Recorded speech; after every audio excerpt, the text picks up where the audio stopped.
Let's talk about NGO constitution and what must be inside. I'm going to give you a sample structure at the end of this, teaching today. If your NGO registration keeps getting delayed or your application, keeps coming back with several queries, there's a high chance that the problem is your constitution.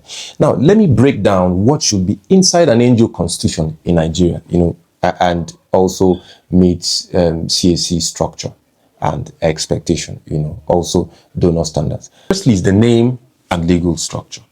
Your constitution must clearly state the full approved name of the organization and confirm that it is being registered as an incorporated trustee and operates, as a non-profit entity. Now, the second thing you must have in your constitution is the aims and objectives. This section should clearly explain why the organization exists, your social, humanitarian, religious, or development issues that particular non-profit addresses. Then who the beneficiaries are is very important. Now, the third thing to consider is membership structure. If your NGO has members, your constitution must define clearly who can be a member, how are members admitted, rights and responsibilities of members. Now, conditions for suspension or removal. If you don't have members, the constitution must also state that clearly. The fourth thing that should be in your constitution is your governance and trustees.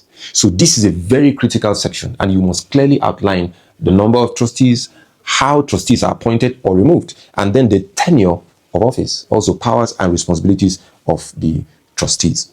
The fifth thing to consider is your meetings and decision making. Your constitution should clearly specify the types of meeting. Is it a board or general meetings? Then it should also specify quorum requirements, voting procedures, as well as the frequency of meetings. Now, this shows CAC and the donors that decisions will not be arbitrary.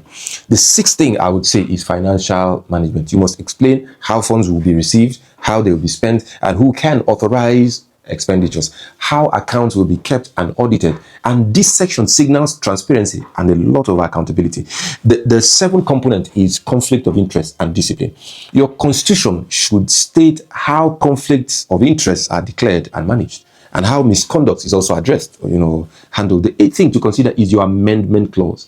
Clearly explain how the constitution can be changed and who has the authority to approve these said amendments. Finally, in this video, I'll say that dissolution clause is one of the most important things that should be in the non-profit constitution. This is mandatory because it must state that if the organization is dissolved, its assets will not be shared among trustees or members, but transferred to another organization with similar objectives. So I hope this has been able to provide some help, to help put your non-profit constitution